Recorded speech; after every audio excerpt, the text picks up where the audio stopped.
A gente vai continuar aqui para repercutir um pouco mais sobre essa decisão de Alexandre de Moraes, inclusive, em expandir o monitoramento externo da casa do ex-presidente Jair Bolsonaro. Só que agora a gente vai conversar com o professor de Direito Constitucional da Universidade Federal Fluminense, o Gustavo Sampaio, que chega aqui para explicar para a gente essa determinação, né, do ministro Alexandre de Moraes sobre esse monitoramento. Pedro Venceslau também vai participar comigo aqui nessa conversa. Mas, professor, quero já, obviamente, aqui agradecer a participação do senhor conosco nesse sábado para tentar detalhar um pouco mais para a gente, né? Essa decisão de Alexandre de Moraes em ampliar esse monitoramento na área externa da casa do ex-presidente Jair Bolsonaro.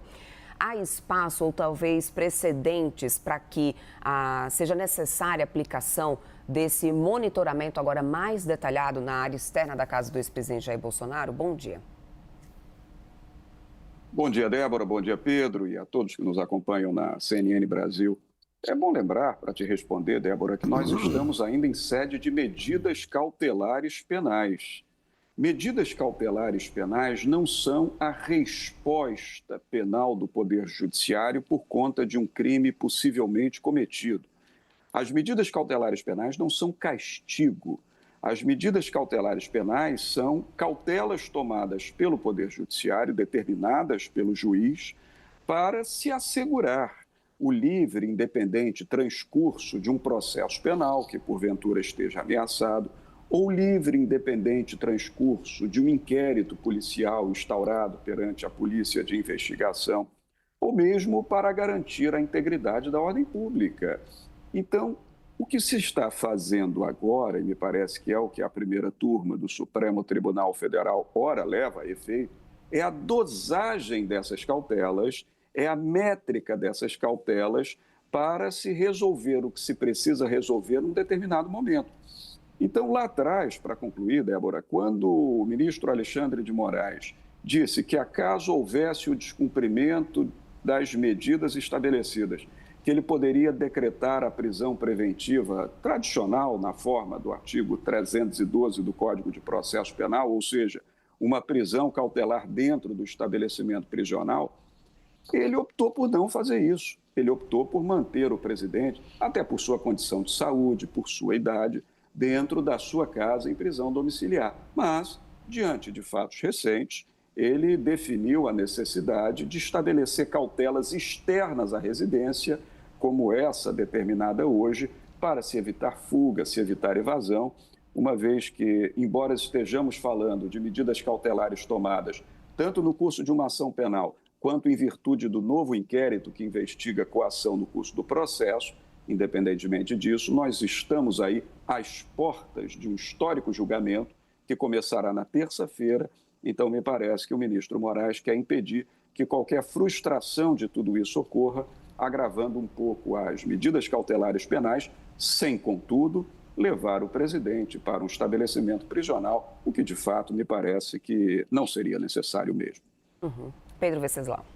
Professor, existe algum precedente de prisão domiciliar com a presença de policiais dentro da residência? Eu lembro que quando a Polícia Federal fez esse pedido, ela citou o caso do ex-juiz Nicolau dos Santos Neto, que foi preso em função de desvios na obra do Tribunal do Trabalho aqui de São Paulo. Mas é algo absolutamente inusual, não? Há muita coisa, Pedro, inusual em relação ao que tem acontecido, porque é tudo muito novo, é tudo muito experimental. Então, alguns juristas, e eu tenho debatido isso diariamente com alguns juristas do campo, dizem que, inclusive, a prisão domiciliar é uma possibilidade conferida para quem já tem uma pena contra si estabelecida, ou seja, já está cumprindo pena, não é o caso do ex-presidente Bolsonaro, ele nem foi julgado. E, em razão da idade, em razão do estado de saúde, em razão de condições presentes, a pena não é cumprida no estabelecimento prisional, mas sim em casa. Pois bem, no caso aqui nós estamos falando, curiosamente, de uma prisão domiciliar em sede de uma medida cautelar. Seria, digamos, entre aspas, Pedro, uma prisão preventiva sendo cumprida em casa sem o nome de prisão preventiva, entende? Então, isso de fato tem intrigado muitos juristas, tem dividido opiniões, mas há um entendimento que me parece um entendimento correto. Se o ministro Alexandre de Moraes e a primeira turma do Supremo Tribunal teriam uma autoridade no âmbito de medida cautelar penal, sem julgamento de mérito da ação penal, para estabelecer uma prisão preventiva dentro de um estabelecimento prisional, ora, quem pode o mais, pode o menos. Então, o tribunal pode não chegar a esse ponto, mas estabelecer uma prisão domiciliar. Você citou bem o caso do então desembargador Nicolau dos Santos Neto, que foi preso por fraudes em licitações na construção de um prédio do Tribunal Regional do Trabalho da 2ª Região. Agora, nós temos uma situação que é uma situação de um ex-presidente da República que está acautelado, está sob medidas cautelares penais e a colocação de monitoramento externo como medida de precaver, medida de prevenir uma eventual falha no sistema de tornozeleira, me parece uma medida que não invade a intimidade pessoal do presidente, preserva a permanência do ex-presidente no interior da sua casa, como disse, antevejo até que numa condenação isso venha a acontecer também, a prisão domiciliar, porque o presidente é comórbido, ele tem doenças sérias, tem problemas seríssimos de saúde, tem se submetido a várias cirurgias, intervenções médicas. Então, me parece, Pedro, que são as medidas necessárias para evitar uma falha no sistema das medidas cautelares, garantindo-se a chegada íntegra até o julgamento na terça-feira que vem, sem se ter que recolher aquele acautelado ao estabelecimento prisional, como de fato entendo que não se deve mesmo.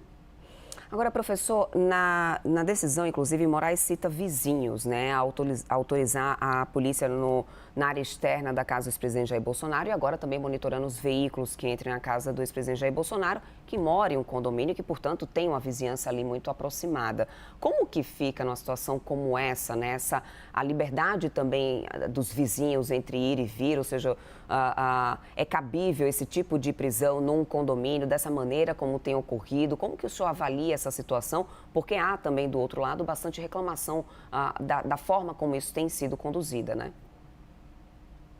Olha, Débora, esse é um ponto delicado, porque você toca exatamente num campo que nós chegamos a dizer um campo de colisão de direitos fundamentais. Porque se de um lado há autoridade pública, a necessidade de um sistema de justiça criminal funcionar e a autoridade da lei penal ser assegurada no plano prático, do outro lado há direitos individuais em questionamento de pessoas que não têm relação nenhuma com o processo penal, nem com as investigações de possível coação no curso do processo e abolição violenta do Estado democrático de direitos. Estamos falando de moradores, condôminos, pessoas que moram por ali que estão sofrendo as consequências.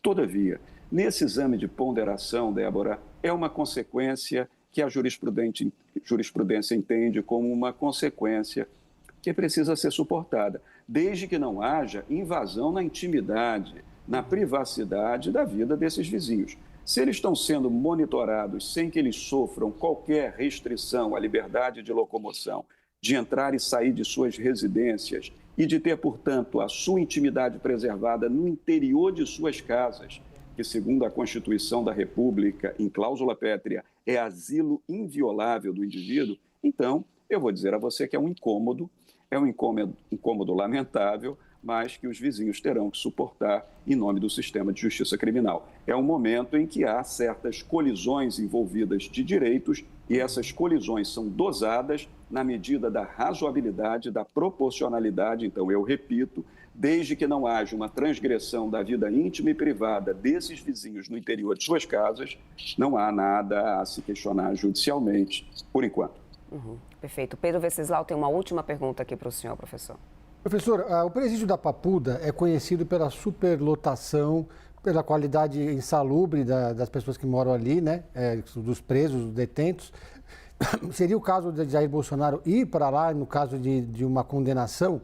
Ou qual seria o procedimento? Porque não existe uma regra para ex-presidentes da República. O Lula ficou numa sala adaptada da Polícia Federal. Fernando Collor de Mello numa sala adaptada do presídio em Alagoas. Depois foi para a prisão domiciliar onde ele está hoje, num apartamento em Maceió.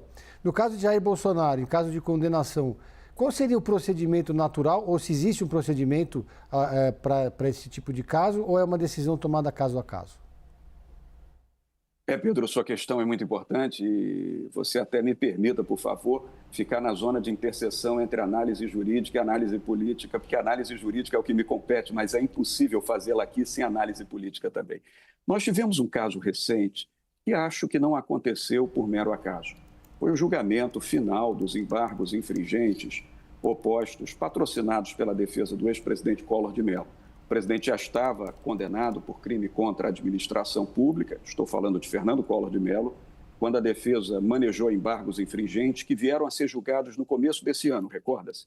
Eu entendi ali que o Supremo Tribunal Federal quis dar um recado. Quis dar um recado, Pedro. Porque, em verdade, o presidente Collor também alega ter problemas de saúde, é um homem de mais de 70 anos, tem comorbidades.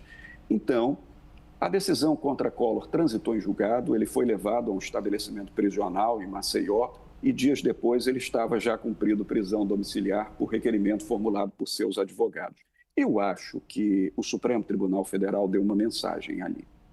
Não era o presidente Jair Bolsonaro o primeiro presidente a ser julgado, o Supremo já tinha condenado um ex-presidente e esse ex-presidente já estava cumprindo pena na sua residência, um apartamento situado numa praia na cidade de Maceió. Eu creio que isso vai acontecer, Pedro, se for condenado, se vier a ser condenado, é o que tudo leva a crer, com o ex-presidente Jair Bolsonaro, que é um homem que tem muitos problemas de saúde, que se vem arrastando ao longo do tempo, desde que ele sofreu, inclusive, aquele golpe contra a vida na época das eleições, no ano de 2018, de maneira que talvez o Supremo Tribunal determine de início o recolhimento a um estabelecimento prisional, repito, se ele vier a ser condenado, pode ser até que seja na penitenciária da Papuda, que é uma penitenciária referencial para isso. E, Pedro, apesar da superlotação, eu estou falando de um ex-presidente, então, por questão de segurança pública e de integridade da vida do ex-presidente, ele teria à sua disposição uma cela separada, ele não ficaria numa cela coletiva com outros presos, mas acredito que imediatamente o Supremo Tribunal vai autorizar o cumprimento da pena se vier a ser condenado em prisão domiciliar. Pedro, não teria nem sentido que não fosse assim, haja vista a decisão tomada em relação ao ex-presidente Fernando Collor de Mello. Claro, Pedro, tudo nós temos que aguardar, tudo a conferir, mas é o que eu prevejo diante da situação que se estabeleceu. Perfeito, professor. Excelentes pontos e esclarecimentos. Conversamos com o professor de Direito Constitucional da Universidade Federal Fluminense, Gustavo Sampaio. Muito obrigada, professor. Um ótimo sábado para você. Até uma próxima.